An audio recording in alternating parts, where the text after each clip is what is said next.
What is up, my friends? Welcome back to another video. I wanted to make a video talking about the mods that I have on my Onewheel XR. Now, some of you guys and some of my subscribers have wanted to know like what kind of mods that I use on my board. So I figured this would be a great time to talk about the mods that I have on my XR.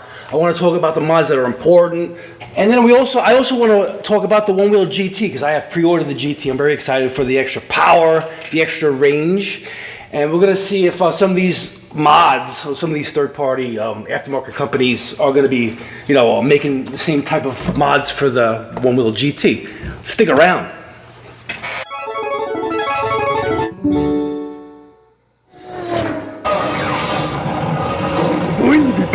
Flippity-flop.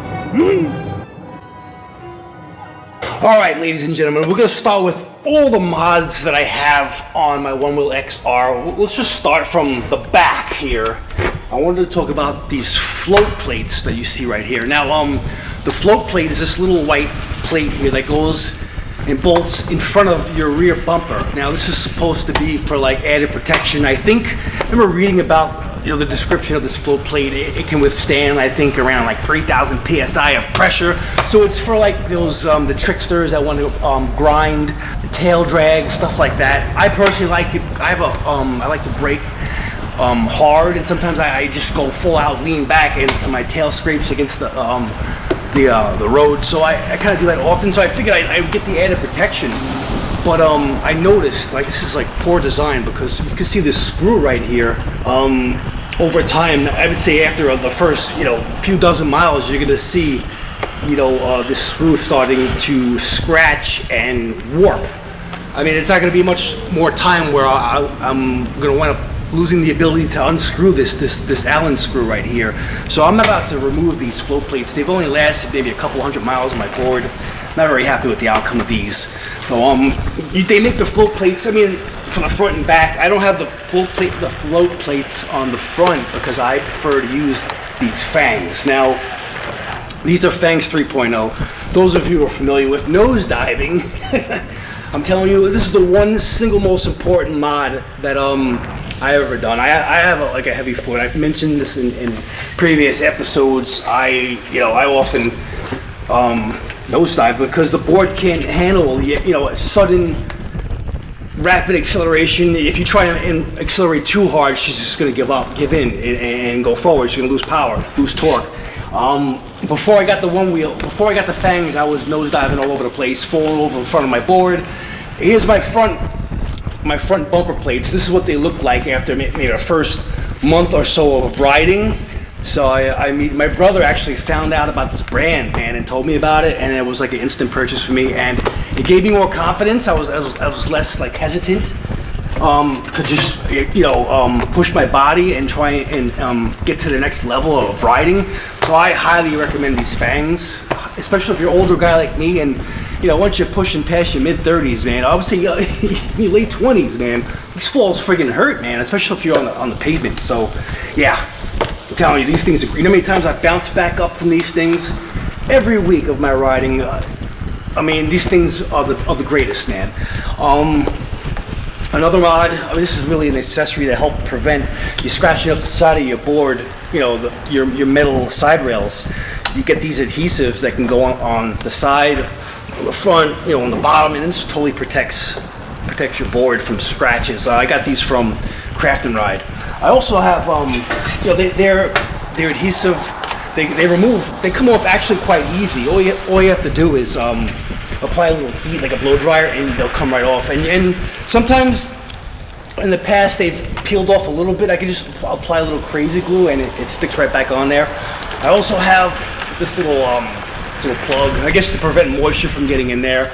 Is it needed? I don't know. It was only a couple of bucks. Now, tire, right? I have 1,000 miles on this Vega. I'm getting ready to remove it. You can see, I don't know if you can see, she's starting to she's worn out. I mean, I probably got another couple of hundred miles I could probably squeeze out of her. You can see like there's like a little lip here where the edges are starting to wear, from the carving. They'll start to wear before the middle of the tire. She's ready. I'm really looking forward to changing out the tire. I'm probably going to be doing it really soon on my own. I've seen a couple of YouTube videos, and I'm going to give it a shot. The stock Vega tire is great for pavement, but from what I hear, some of these other aftermarket tires are better for carving. I'm going to find out when I throw this on there. I got the GT coming in the mail within the next, I don't know, month or so, whenever Onewheel decides to send it to me. So I'd like to change this tire sooner than later so I can experience this tire before I start riding the Onewheel GT. Another cool little accessory that I added was a chrome valve stem cap. It's a really cheap little way to add a little extra, little bling to your Onewheel. I think I got these at Ace Hardware for like $3, and they come in like a 4-pack. Oh, we got the side handle. I got this from Craft and Ride. It's like a cloth and rubber grip. I love it. After a while, it gets really annoying. If you got to hold your Onewheel for extended periods of time, holding it from the manufacturer's grip up here, puts a lot of stress on your fingertips. This is just a better, you get the weight at center mass, kind of like a dumbbell or a briefcase. It's a lot better. And speaking of weight, the Onewheel GT is with the bigger hub, added weight. I wonder how that's going to be. It's going to be a little annoying because this is heavy as it is. So I think the Onewheel GT is like an extra 6 or 7 pounds. And the Onewheel GT is going to have a built-in, handle, so that's pretty cool. Onewheel sent me my Onewheel GT handle, and you can see it's a pint handle. So I guess some of these parts are interchangeable. Fenders. Now, I use a Flight Fins fender. The very first fender I ever bought was from Craft and Ride. I had bought this carbon fiber fender. It's a magnetic fender too. It was very convenient for me, and easy to clean, and the magnetic attraction was very strong, so it was never really coming off unless I, did some crazy friggin' nosedive and spun out all over the place, and from side impact, the board will come off.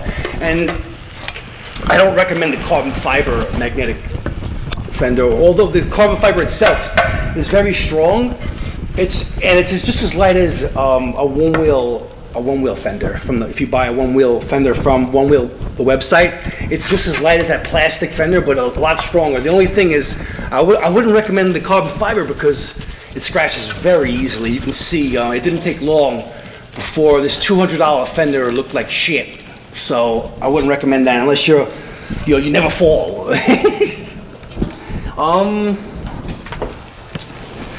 So here's your Onewheel fender from Future Motion. It's kind of very similar to the pint fender, and it looks just like the Onewheel GT fender. I never used it. And getting to my Flight Fins fender. This is a removable fender, which I love. Very easy, pull off and clean. Now, if you're not familiar with Flight Fins, there are these little rubberized tips right here, 1 and 2. Now your feet kind of like lock in underneath them, and it kind of gives you like that snowboard bindings feel, and it makes it very easy to jump up on your board. It just gives you a little more carving prowess. For me, it just made me a more confident rider, especially going airborne. I felt more secure in the air, leaping off 10-inch curves. I live in New York, and we have a lot of curves and potholes and shit like that. So these Flight Fins and the Fangs are what I recommend the most, man, for city and suburban riding. Grip tape, another mod. Now looks like the Onewheel GT's coming with industrial strength, friggin' aftermarket quality grip tape, and I highly recommend, if you guys are still riding on your stock grip tape, I got these Craft and Ride, man, for like $20 for a pair, and this is a ton more grippy. This is more like your industrial, like cargo ships and industrial planes, man. This is really strong, man, powerful. Highly recommend that upgrade, and it was not very hard to take off the old grip tape. You use a blow dryer, and once it gets a little hot, it peels right off. You just got to peel it off really carefully because there's a sensor under the front board, And piece of cake, man. So what can we see with the Onewheel GT? Well, we see another set of fangs. You know, I'm thinking they may not be as popular on the GT because I think with the added talk of the Onewheel GT, you're not gonna. I think the nosedive problem is not gonna be as common as it is on the XR. I don't know. So, but would I get a pair of fangs if they make if they offer a pair of fangs for the Onewheel GT? I'm definitely gonna get them. The concave stock foot pads that come with the Onewheel GT, that curved design, I'm really looking forward to that design. And I don't know how, I may not want to go with the flight fins anymore. We'll see, you know. I might just leave the flight fins for my the XR. These aren't cheap. I think I paid like $200, and this is just rubber and plastic, man. Expensive, man. The fangs are another $200. This stuff is very pricey. So I'm not sure. Once I get on the GT, I gotta see how I feel. The concave design may make me feel confident enough where I don't need the flight fins, but we'll have to wait and see. So I'm looking forward to getting the Onewheel GT. I'm a big Onewheel fan. I love riding this thing as my baby, man. Yeah, I would trade in, get rid of all my friggin' arcade one-ups, all my video games, and replace for this board. I love it that much, man. It's incredible, and I'm looking forward to Onewheel GT. So anyway, I want to thank you all for watching this video. If you're new here, if you like Onewheel content, video game content, stick around, hit the subscribe button. Everyone else, thank you all for watching. My subscribers, thank you for sticking around, watching this to the end. The Dreamcast video is coming out soon, part 2. Thank you all. Peace.